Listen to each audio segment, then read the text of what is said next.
Hey everyone, welcome back to another video. I am Mike B, and today we're going to be checking out my top 10 choices for military surplus rifles under $500 in 2020. So before we get started, I have to explain a few things, and you'll understand why. Just bear with me for a couple minutes. I'm going to be using this lovely Guevara 98 to explain some of the points I'm going to be bringing up. Anyway, first off, I believe the good old days, of the massive importations of military surplus arms are generally over, and them, being dirt cheap and, an actual good value versus modern produced firearms. Most military surplus firearms are now considered collectible, as most are in the hands of regular Joes like myself and other collectors and just people who shoot. And they're not really in the hands of importers or retailers on the scale that they used to be anymore. Basically, supply and demand. That's the basic concept. The supply dwindled for many reasons, but the biggest one is that a lot of these haven't been produced in 70 plus years, and there's only so many of them, so there's a very finite amount in existence. So there are other reasons too, but for the sake of brevity of this video, I'll try to keep it at basic levels, just like that. Now, demand has also increased since the dawn of the internet and video games, which brings me to this puppy, the Guevara 98. If you've been collecting for at least 10 years, you'll remember that you could easily get one of these in decent shape for between $300 and $400 any day of the week. They were very plentiful and stuff. Now you'd be lucky to find one for less than $700. I credit a certain shitty video game for this particular case, but military surplus in general has become very expensive over just the past couple of years, which is why you won't be seeing some of the firearms that used to make this list on this video just a couple of years ago even. So now we get to the part where I'm going to clear up a lot of confusion, and it's worth sitting through. These are my choices. My choices are simply my opinion based on kind of affordability, function, which there's usually not a problem with that, ammo availability, and availability of the rifle itself. This list is my opinion and shouldn't be taken as ironclad fact, as it's simply my opinion. I'm not an expert at all. I just simply observe these things and the patterns and stuff and the prices and use my observations to make my decisions, as I love military surplus. If you haven't figured that out on my other videos, or if you're new to the channel, you'll find out pretty soon. Sorry I had to say all this and go into a rant, but it will really prevent a lot of confusion and set the stage for my decisions and all that stuff. So all this being said and being in mind, let us begin. Starting on our list at number 10 is the British, or in this case Canadian, number 4 Mark I rifle, chambered in .303 British, or 7.7 by 58 rimmed. These have been steadily increasing in price, but they're still under $500. You can get, the Canadian ones are going to be a little bit more expensive, but you can get a standard British number 4 Mark I for between $350 and $450 in good shape. Some are going to be cheaper. You can go to your local gun shop and, local pawn shop, and these things turn up and people don't know what they are a lot of times. But anyway, the availability, these are getting a little bit harder to find, and the reason I didn't put the number 1 Mark III SMLE in this place is because those are insanely expensive, also probably due to another, the same video game that made the Guevara 98 expensive. But anyway, I digress. So the ammo availability on this thing is pretty decent. 303 is commercially manufactured. It's a really popular hunting round in the entire world. And there's still some surplus ammo that pops up once in a while, some good stuff, some non-corrosive stuff even. So it's in this position simply because they are getting so expensive and the ammo is not exactly super cheap. They're fantastic rifles. If you've never shot a Lee Enfield rifle of any model, you definitely should try it out. But these are getting extremely expensive and they are getting harder to find. So number 10 on our list is going to be the Lee Enfield number 4 Mark I. Coming in at number 9 on our list is the Japanese Arisaka Type 99 short rifle, chambered in 7.7 by 58 millimeter rimless.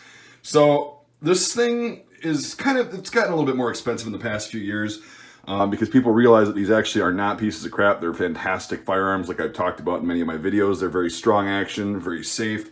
It's a pretty hefty round, and they're a pleasure to shoot, extremely accurate and stuff. So these have been increasing, but they're still, you can get them between $250 and $450 for an all matching with, probably some of the other features like the monopod and the AA sights and possibly the dust cover. But those are the ones that are going to be a little bit more expensive, but they're still, a lot of them I'm seeing are sub $500. So the availability, these things are everywhere. You can't go into a gun store in the US without finding one of these, like in this condition or Sporterized or some version of it. So they're still very plentiful. You can get these online, like Gunbroker and other auction sites. And then, yeah, just checking out what your friends have. Some people don't like this because it brings us to the next point of the ammo availability. And this is why it actually scored number 9. If this fired a common caliber, this would be up in the top 3. But it simply doesn't. 7.7 by 58. You either have to be a reloader like myself, or you have to have really deep pockets and get ammo that is not really available from anywhere except a couple small companies that make the cartridge. If you do reload, you can make it from 30-06 brass and use 7.6254 pulled bullets, which are also available, but that's why this scored number 9 and it didn't get any higher. I love this rifle. It definitely deserves a spot in the top 10, but we must continue. In 8th place, we've got the Swiss Guevara model 1911 long rifle chambered in 7.5 by 55 Swiss. Now, that's a good caliber. It's a decent caliber. I love it. They do manufacture commercial loads for hunting and stuff like that. And if you do know anything about this particular caliber and this weapon and other Swiss weapons, you'll know that the Swiss GP11 surplus ammo is arguably some of the best surplus that you can possibly buy. But you can get the ammo commercially and stuff as well. Now, these have been going for what I've seen, you can also get the 9611. They're almost the same rifle. The stock's just a little bit different. This one was just made a little bit later, but they're essentially the same rifle, so we'll count that too. They're going for relatively the same price, which is between like $350 and $450. And for Swiss weaponry like that, you cannot go wrong. I mean, it's a little pretty penny, which is why it's kind of lower on the list. And also, these are getting extremely hard to find. Now, I favor these over the K31 for several reasons. One, I like the length of the rifle better. It reduces recoil and stuff. I like the trigger on these better, and it's still a straight pull, but also it just doesn't recoil as much, and they're really collectible. They use this rifle for a long time. They use it for over 50 years, if you include the 9611. So I like the history. The only problem is they're becoming increasingly harder to find. Everybody that's got them knows what they are, and they like to hang on to them. And you do see a lot of these that are Sporterized, but I mean that sucks. I'm talking about the original configuration. All right, staying on the topic. But they are getting increasingly harder to find, and that really sucks. So I would favor this over the K31 because it seems a lot more K31s floating around the U.S. market than there are the 9611 or the Guevara 1911 like this. So coming in at 8th place because of the availability of the rifle and the actual price creeping up towards the $500 mark, we've got the Swiss model 1911 long rifle. Coming in 7th place, we've got the Soviet Mosin Nagant M9130, chambered in 7.62 by 54 rimmed. So the price on these has jumped in the past few years. I've made videos ranting about that and how I think they're, too expensive and people should stop buying them, blah, blah. I got a lot of flack for that, but I just think that it's because there's so many of these things in the world. There's so many of them. This is one of those examples of millions of model being produced, and they're still being stored up for political reasons, not just U.S. politics, but like world politics. The importation of these has really, really slowed down in the past couple years, which leads to, the price increasing because supply dries up, demand goes up. Well, you can ask more for your M9130. So the price has gone from about 70, 80 bucks just a few years ago, like 7-8 years ago, not even maybe, to about $250 for an average refurb like this, or refurbished rifle. That's what I mean when I say refurb. Ooh, the orange cyanide paint. I'm just kidding. I'll make another video on that bullshit, but I digress. So anyway, it comes in on 7th place because I do think the price is a little ridiculous for how many of these are even in the U.S. Like, people are just hanging on to them. They're treating them like a, like a piece of property, like a real estate. It's an investment. I'm going to wait until I can get my maximum dollar amount, which is fine. Like, I support that, but it's just, I'm not going to be paying that. And I do have a few already, but I wish I would have got more. Of course, everybody says that, hindsight's 20/20. But I just placed them down because there are so many of these, but for how many there are, the price is getting really kind of ridiculous in my opinion. Again, this is my opinion. This is not a fact. This is just what I think.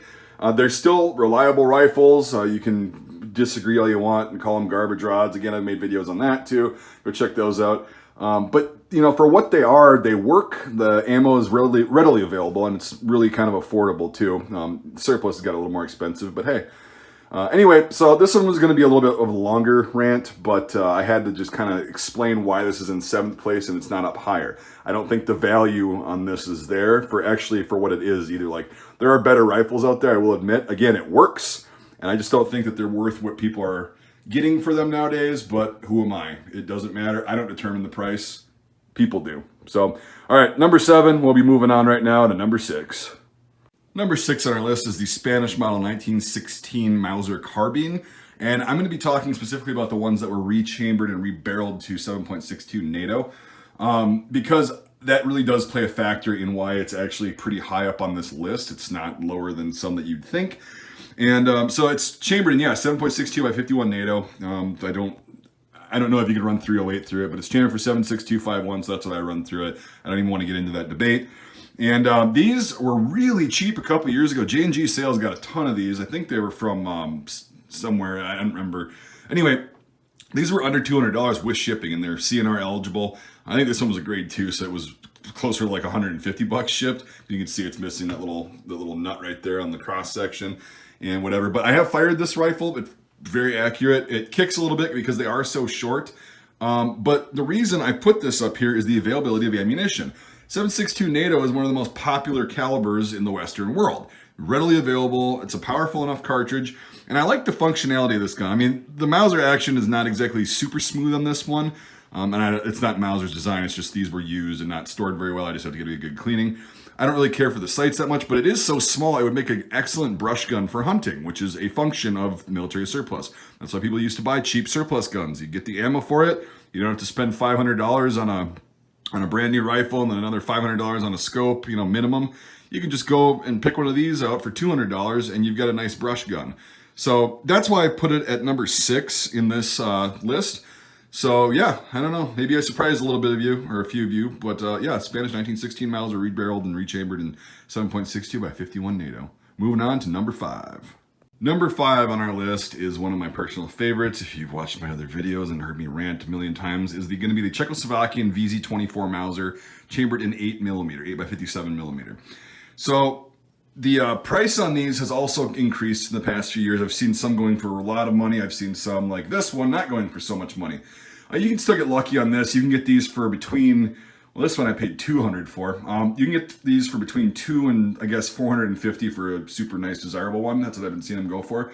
I think they're worth, about $200 to $250 just because there were so many of them made, and they're available. They exported so many of these. They exported these to Romania, other countries, and they used a ton of them. And the Germans actually used these in World War II because they were so plentiful. And it's a large ring 98 action chambered in the same caliber. It's just aesthetically different. Now, this is on the number 5 spot because it's an amazing rifle, I think. It's arguably one of my top, I guess, it would be in my top 5 Mausers.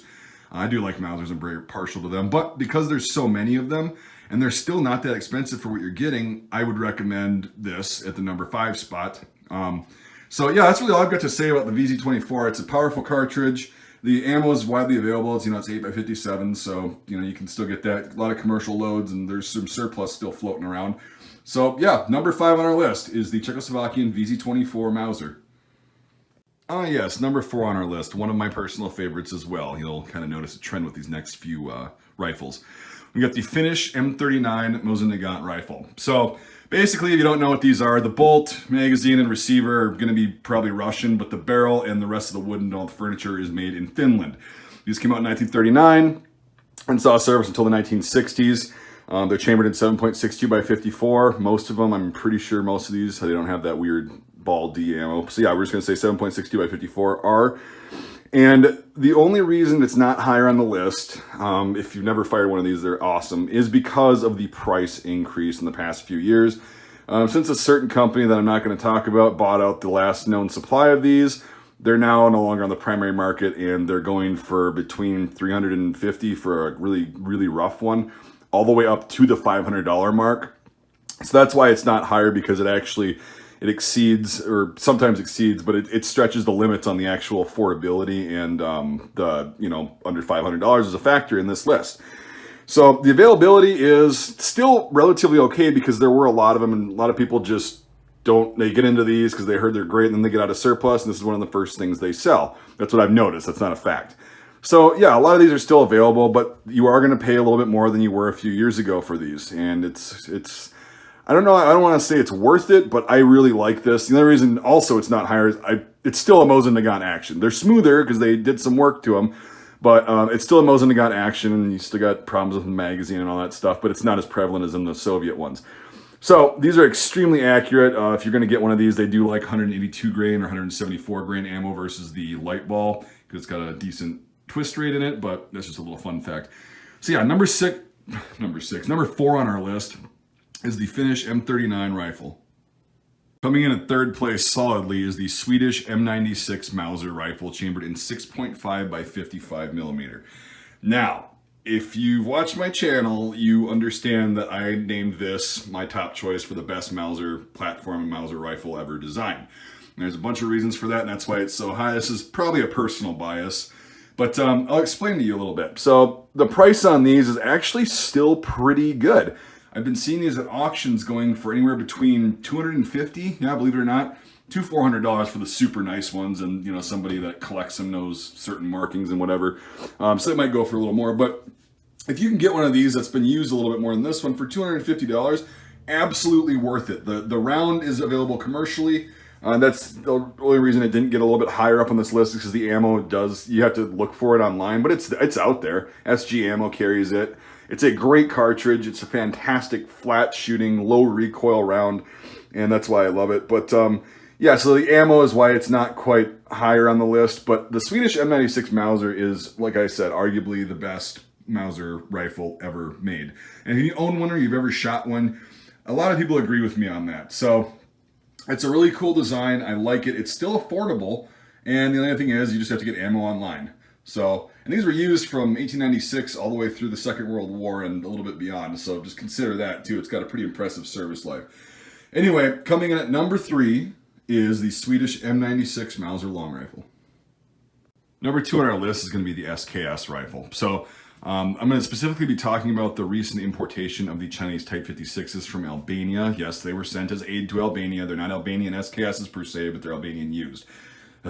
Anyway, so we're going to be talking about this because I know a certain company that I shall not name has a lot of these. They got most of them, but I'd recommend not buying from them if you know who I'm talking about, and get it from a decent source and pay a couple extra bucks.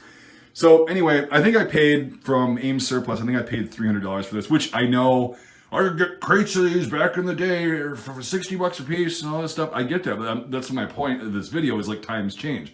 Just a few years ago, you could get an SKS, a Chinese one like this, for 150 bucks, because this one's pretty used, but I actually like this. Anyway, I get that, right? I know I overpaid and I paid too much and I'm a hypocrite and all that stuff, so we'll just get that out of the way right away. Now, $300 for an SKS, even now today, because there doesn't seem like they're going to be going down in price, is a great deal, I think. Again, that's my opinion. I think for what it is, the SKS is a fantastic rifle. These Chinese ones are really made well, everybody. They had some problems with the Norinco imported ones in the 90s and stuff, but these are the actual military surplus ones that you can get with your CNR license. So, yeah, I totally love these things, and for under $500 to get an SKS, specifically the Chinese Type 56, which is one of my favorites, my second favorite platform of the SKS, I think that's a really good thing. That's why it gets the number 2 spot. Ammo is readily available. I forgot to mention it's in 7.62 by 39, another super common caliber in the entire world. I think it's one of the most common. And these are pretty much, they're really available. There's a lot of these floating around in the US. They're still in the primary market, so they'll be around for a little bit longer, so that's also why it gets the number 2 spot. If you've never fired an SKS or own one, you'll love it, I guarantee you. I mean, don't legally hold me to that. I'm just kind of messing around, being hyperbolic. But anyway, I digress. All right, we'll move on to our honorable mention and then a number 1 choice. Second place is the Chinese Type 56 SKS. There. For honorable, if you got that reference, props to you. Mention is going to be the French MAS 36, chambered in 7.5 by 54 French. Now this one kind of irks me because I love French weapons, you know, because people just think they're crap. Never fired, only dropped once, oh, they're French, they look weird. Oh, it's a weird caliber. Well, I love them, and unfortunately in the past few years, because of Ian, yes, Ian, but that's actually a good thing, people realize that French weapons are really quite well designed, and they're really a blast to shoot. They're really fun. So the supply of these dried up several years ago, and the demand went up. So what do you think happened to the price? This used to be, I think I paid $180 for this thing in 2011 or 2012. Maybe it was 2013, so it wasn't that long ago. And now the prices are upwards of $400-500 for a decent one like this. The 3651 with the grenade launcher is going for $600. It's just insane. I didn't realize these would jump that fast. Same thing with the 1886 93 Lebel rifle. That's almost, you can't find those. These are getting really hard to find too, especially in good condition. But they're great shooters, and I just couldn't put it on the list because of the price influx, or not influx, but the price increase, and the fact that you do have to also get ammo for this online. SG Ammo's got it again. But I just figured I'd put it up there because they are great rifles, and they're just out of the price range of a lot of people that are starting out, and I wish that wasn't the case. I wish they were still, you know, $150, $200, and then a new collector would get in and be like, wow, French weapons are actually pretty cool. So that's our honorable mention. We'll move on to our number one choice now. Yes, the good old Turkish M38 or M1903 or 1893, whatever variant. It's an 8mm Mauser long rifle. Now, the reason I always choose this one, and it's been pretty cool and consistent the past 10 years, is you can get a Mauser 98 long rifle, which is what this is basically, some aesthetic differences, for $200. These are creeping up in price a little bit for the nicer ones like this. These are going to be $350. But I've been seeing Turkish Mauser. I just picked one up at an auction for $150 or $120. So they're still out there. They're still super cheap, and I have yet to have one. I know your mileage may vary. I know people have had problems with them in the past, like with broken parts and stuff. I have yet to have one that is not a great shooter and has very little problems. So the reason they're that, and then they also shoot 8mm, which is a great cartridge. Again, it's widely available, just like I said on the VZ24 part. It's a great thing.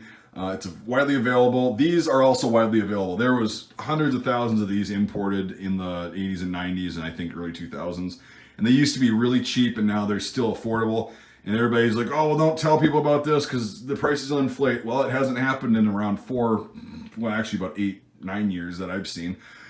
So I don't think that my tiny ass little channel is going to actually be able to influence the price on hundreds of thousands of these rifles. So before you say that, I'm just going to let you know that. But anyway, yeah, these are, everybody thinks because they're Turkish that they're garbage. Turkey is a pretty established country and has been for a long time. They're going to be making stuff pretty good. These are, I mean, they're not made to German standards, I don't think, because obviously you have to go through testing, but they're very well made. They're very well made rifles. I think they bought some of the tooling and stuff, and I think they made them under license at some point. I don't know. Don't quote me on that. Again, not an expert. But they are, I mean, this bolt will fit in my Guevara 98 just fine and vice versa, and they actually shoot. I actually did that, and I probably should have done that for all you paranoid people about headspace, but I digress. These things are basically having a Guevara 98 for $200, and the sights are okay. Some of them are going to look really beat up and used up, but the bores, check the bores. If you see good rifling and you can do the bullet test and it doesn't swallow the whole bullet, generally they're going to be really good shooters. So I know you guys are probably like, really again? And yeah, I agree, but hey, if these would have gone up significantly in price, it probably wouldn't be in the #1 spot. But because of the affordability, the availability, and somebody that just wants to get into collecting or military surplus firearms can get a Mauser 98 long rifle for $200 or, you know, even $300. That's a really good thing, and that really helps people get into the hobby, and they're great shooters, and when they figure that out, it kind of sucks them in. So there's our top 10 list. Sorry the video ran so long, but that's why I usually do top 5 because it takes less time. But I appreciate you. If you made it this far in the video, throw a comment down there saying you made it this far. I appreciate you watching.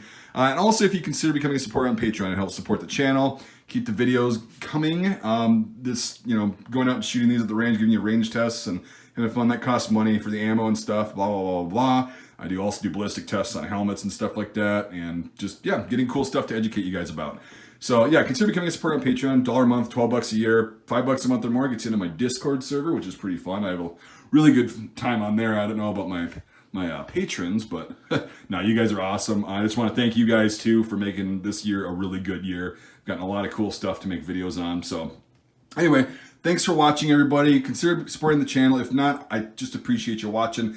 Let me know what you think. You don't have to agree with me. This is, again, my opinion, but this is what I see, like, for new collectors getting into the hobby, or for people who, you know, have a few guns or military surplus guns, but want to kind of expand their collection. I think these would be 10 to 11, you know, to include the Mas 36. I think these would be really good options for all. I don't think you could really go wrong. So Anyway, thank you for watching, everybody. I do appreciate it. Make sure you subscribe. I don't know if I have to remind you that in 2020, but just in case you're going to jump off the page for more cool content. So anyway, I will stop rambling now. Thanks for sitting through this whole thing. Let me know what you think, and we'll see you on the next video.